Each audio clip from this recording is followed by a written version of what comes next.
Nos últimos dias, causou uma verdadeira comoção global a postura do Trump de buscar o controle sobre o território da Groenlândia. Segundo ele, é primordial para a defesa dos Estados Unidos e do próprio Ocidente contra a ameaça chinesa e russa no Ártico, né? Com a diminuição do gelo no Ártico e a capacidade maior de navegação nessas águas, fica mais exposto o território. Além da Groenlândia ser um posto avançado, digamos assim, no caminho de um eventual ataque com as CBMs russos e chineses contra o território americano. Algumas pessoas que falam que o que move Trump é a questão da exploração mineral, outros falam até em questões pessoais, em querer deixar um legado. O fato é que muitos presidentes americanos tentaram, esse movimento, mas nunca conseguiram adquirir este território. E há pouco, enquanto eu gravo esse vídeo, Trump disse lá em Davos, no Fórum Econômico Mundial, que descarta o uso de força militar para tomar esse território e disse que continuará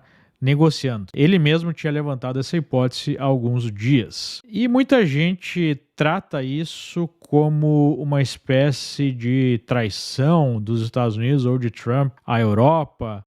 Os Estados Unidos estariam acabando, com a OTAN por iniciativa própria e os europeus, então, de uma certa forma, seriam vítimas desse tipo de postura de Trump. Mas será que é isso mesmo que está acontecendo? Me parece que quem foca nessa questão da Groenlândia está deixando de lado, não está enxergando algo muito mais profundo, algo muito mais claro em termos de fim de um ciclo que não foi produzido por Donald Trump, e sim pelos próprios europeus e o seu projeto globalista totalitário. E é isso que nós precisamos entender, porque há uma crença comum, especialmente no Brasil, acho que é uma crença global, de que a Europa representa ainda o mundo ocidental, no sentido que ele era conhecido, vamos lá, até pelo menos a virada do milênio, ou principalmente durante a Guerra Fria, em que havia claramente um bloco ocidental liderado pelos Estados Unidos e um bloco soviético, um bloco comunista liderado pela União Soviética, com modelos de organização social bem diferentes. O bloco ocidental seria pautado principalmente pelo respeito às liberdades individuais, por um sistema jurídico que garantia os direitos básicos do indivíduo, entre eles a liberdade de expressão, a propriedade privada, a liberdade de associação política, a liberdade de culto e um Estado contido, um Estado que tinha menos poder em relação ao cidadão. Enquanto a União Soviética trazia um modelo comunista, um modelo em tese coletivista, em que não existia propriedade privada, tampouco direitos fundamentais dos indivíduos. Você tinha um Estado controlado por um partido que definia como é que a sociedade deveria se organizar em termos de produção econômica, em termos de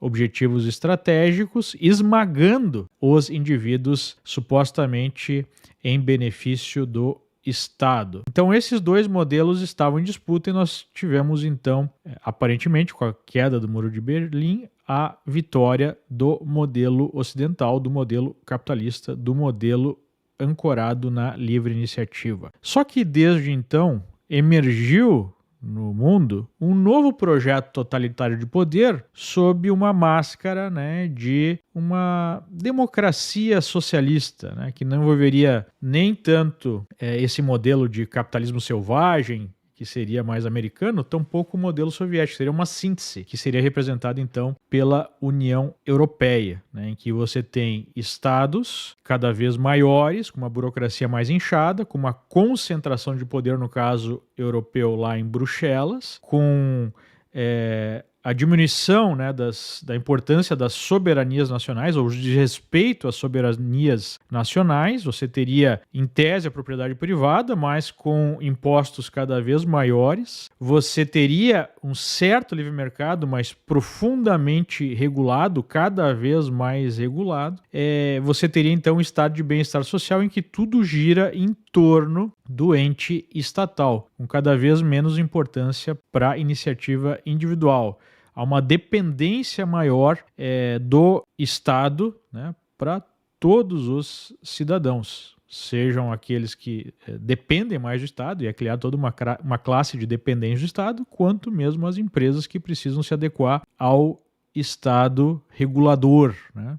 Ao Estado que manda em todas as áreas da vida humana. Conforme esse modelo foi evoluindo, né, ancorado na ideia de globalismo, que seria fronteiras abertas, imigração em massa, inclusive de pessoas com um conjunto de valores muito diferentes, né? Mercado aberto até a página 2, mas um mercado aberto para direcionamentos bem específicos, né? Exportação de mão de obra ou exportação de negócio para um lugar em que há mão de obra mais barata, em que pode se produzir as coisas de maneira mais barata, com um lucro gigantesco para as corporações que estão por trás disso e para os investidores por trás disso, mas com o achatamento da classe média na Europa e nos Estados Unidos. Não podemos esquecer que esse modelo europeu foi implementado parcialmente aqui nos Estados Unidos, né? Não chegou ao nível da social, entre aspas, né? Social-democracia europeia, mas os Estados Unidos hoje não são mais aquele país tão livre economicamente quanto já foram, né? O Estado aqui nos Estados Unidos é muito grande em comparação ao que era. Então nós observamos a emergência desse novo modelo que seria uma síntese, no final das contas, entre o tradicional Estados Unidos e a União Soviética. E obviamente que esse modelo passou a gerar uma revolta em parte significativa dessas populações, especialmente aqui nos Estados Unidos, mas também na Europa. Isso produziu rachaduras, né, na União Europeia, e por conta dessas rachaduras demonstradas pela Brexit, né, pela saída do Reino Unido da União Europeia e pela primeira eleição de Trump lá em 2016, nós tivemos um contra-ataque desse modelo que demonstrou o seu nível de totalitarismo. E aí nós tivemos o surgimento daquela lógica da censura da internet e da criminalização do movimento que é chamado de populista ou movimento de extrema-direita, que só chegaria ao poder por conta das fake news que seriam aí divulgadas na internet. E para combater essas fake news,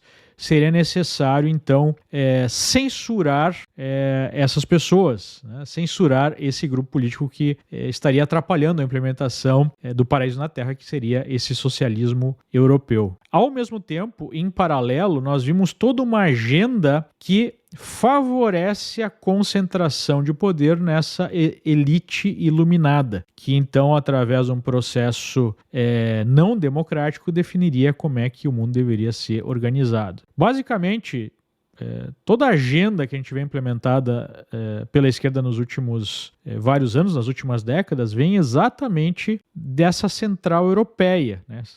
União Europeia, Fórum Econômico Mundial, ONU, é a mesma lógica. Então a gente tem a ideia de fronteiras abertas, que abre os países para imigração em massa, trazendo pessoas com um conjunto de valores muito diferentes, inclusive não compatíveis com o Ocidente. Você tem a implementação da ideologia de gênero, né, e tudo que vem dessa ideologia de gênero, é uma espécie de camisa de força na liberdade de expressão, uma espécie de liberação sexual absoluta, um ataque direto ao cristianismo, que é considerado como uma amarra, né, para o progresso socialista. Então você respeita apenas o culto à religião daqueles imigrantes que estão chegando e não a sua cultura tradicional. Você trata essa cultura como algo negativo, como algo que deve ser extirpado, como algo que deve envergonhar os europeus, né? Então isso se transmite através do racismo contra brancos, contra europeus, né? E, há pouco tempo atrás eu fui num museu lá em Liverpool e na entrada do museu havia um recado, assim, havia uma espécie de declaração mais ou menos na seguinte linha, né? Nós pedimos desculpas pelo nosso passado colonialista, pelo nosso passado racista. Não podemos esquecer que foi o Reino Unido que acabou, que iniciou o processo de acabar com a escravidão, né? Então, não importa. A ideia é você destruir as bases culturais do próprio Ocidente. Andando pela cidade, não só em Liverpool, mas outras cidades inglesas, né? Você via lá a bandeira do arco-íris, era acho que Proud Month, né? o mês do orgulho. A bandeira do arco-íris estava acima da bandeira do Reino Unido e acima da bandeira da cidade, enfim, do local, né? Isso dá uma ideia do que a gente está falando. E você tem a imposição de uma agenda radical ambientalista que justifica a concentração de poder. Então, o aquecimento global seria um problema que precisa ser resolvido com poder central. Você precisa ter um comando para resolver esse problema, né? Porque todos os países têm que adotar lá as metas, têm que adotar a energia limpa, e isso justifica a concentração de poder nas mãos dessa mesma elite, né? E obviamente que a própria imposição da agenda verde radical é uma agenda antieconômica, uma agenda que gera pobreza, que gera menos prosperidade, que gera controle até de movimentação. Há um projeto na Europa de você permitir que uma pessoa viaje apenas uma vez por ano de avião, tenha limitação em torno, né, de onde ela vive, de quanto ela pode se movimentar. Isso é basicamente algo soviético, né? Então, a Europa hoje, ela não é nada parecida com aquela Europa de anos atrás que se colocava em contraponto ao leste europeu ou à União Soviética, né? A União Soviética controlava ali o leste europeu, como uma parte livre da Europa em relação a uma parte que não tem liberdade ou que não tinha liberdade. Hoje, em muitos países europeus, as pessoas são literalmente presas por simplesmente fazer uma crítica a uma política estatal. Tivemos recentemente uma pessoa sendo presa, se não me engano, no Reino Unido porque rezava em silêncio perto de uma clínica de aborto. Nós temos aí partidos políticos sob o risco de serem completamente criminalizados, como o principal partido de oposição na Alemanha, que já foi tratado como um grupo extremista, que deveria então ser fechado. Nós tivemos na França, por exemplo, a principal líder da oposição impedida de concorrer. Nós tivemos eleições, por exemplo, na Romênia, sendo anuladas porque o candidato de direita venceu, e aí não pode. Então, tudo isso que a gente está vendo na Europa é basicamente um projeto totalitário, anti-liberdade, anti-economia, anti-ser humano sendo implementado. Se hoje no Brasil nós temos censura e perseguição política, isso foi importado. Essa lógica toda foi importada justamente dos globalistas, sejam dos globalistas europeus, que começaram esse processo, seja dos globalistas americanos que estavam no poder durante o governo Biden, né? Hoje fica claro que toda essa estrutura de censura de perseguição política implementada pelo judiciário brasileiro foi importada do Departamento de Estado dos Estados Unidos, de ONGs que orbitam esse Departamento de Estado e de potências europeias que utilizam essa mesma lógica, né? Isso já foi exposto nos Twitter Files, isso já foi exposto por outros jornalistas investigativos que mostram, né, que esses agentes globalistas é que ajudaram até mesmo a treinar as instituições brasileiras a como censurar e perseguir. Se dependesse desse pessoal, Donald Trump estaria preso. Se dependesse desse pessoal, eu ou você, né, que não concorda, que não está de acordo com a implementação dessa agenda socialista, estaria, na melhor das hipóteses, apenas censurado, não teria nem voz para estar falando aqui. E, na pior das hipóteses, poderia estar preso, como muita gente no Brasil está presa, como muita gente na Europa está presa por exercer o seu direito à livre expressão, né?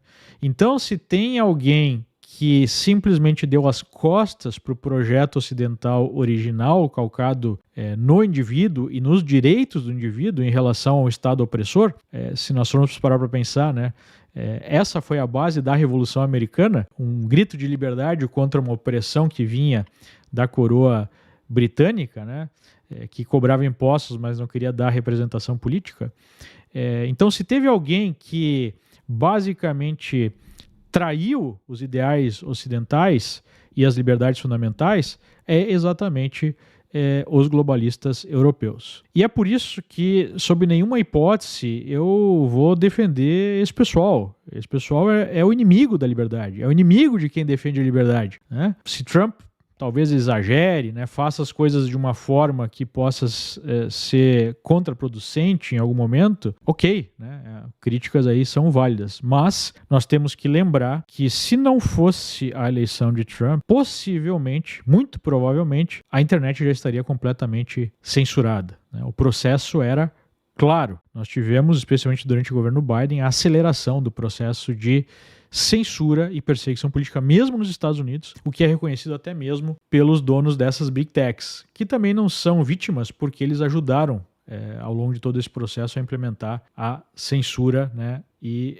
a perseguição política contra a direita. Então é nesse escopo que nós temos que entender a ação não só do Trump, mas da direita americana que hoje está no poder nos Estados Unidos. Há um rebalanceamento de forças, há um questionamento sobre quem serve a OTAN, né, para quem serve a OTAN. A OTAN, que em tese seria uma força do Ocidente para defender a ameaça autoritária, a ameaça militar até de outros países, como Rússia e China mais recentemente, hoje utiliza o seu poderio militar, e não só o seu poderio militar, mas o seu poderio diplomático, o seu poderio de inteligência, para perseguir internamente os ocidentais. O Atlantic Council, por exemplo, um dos principais think tanks que está por trás aí da OTAN, foi responsável por abastecer a justiça brasileira para direcionar a perseguição política no Brasil contra a direita. Esses mesmos think tanks direcionaram as suas baterias contra o próprio Donald Trump e contra a direita americana. Então agora eles estão surpresos porque essa direita percebe que essa é uma força totalitária e uma força que quer destruir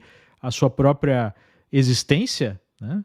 Então nós temos que entender esse remodelamento, essa reorganização de forças, essa reorganização da dinâmica por trás dessa questão da Groenlândia, que é uma questão pontual entre várias outras questões, né? Temos que entender o controle dos Estados Unidos em relação à Venezuela, o corte de despesas de proteção da Europa. Nós temos que entender que muito dessa social-democracia europeia e desses recursos que garantiram o Estado, e mesmo assim ele está quebrado, né, durante esse tempo, vieram do guarda-chuva militar de proteção dos Estados Unidos.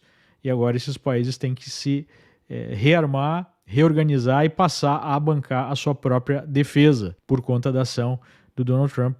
E talvez isso faça muita gente na Europa cair na realidade e tenha que enfrentar, né, esse ajuste aí num estado de bem-estar social que é impossível de ser mantido. A Europa não tem mais capacidade de crescimento econômico. É só ver o crescimento dos últimos vários anos em relação aos Estados Unidos, mesmo em relação à China.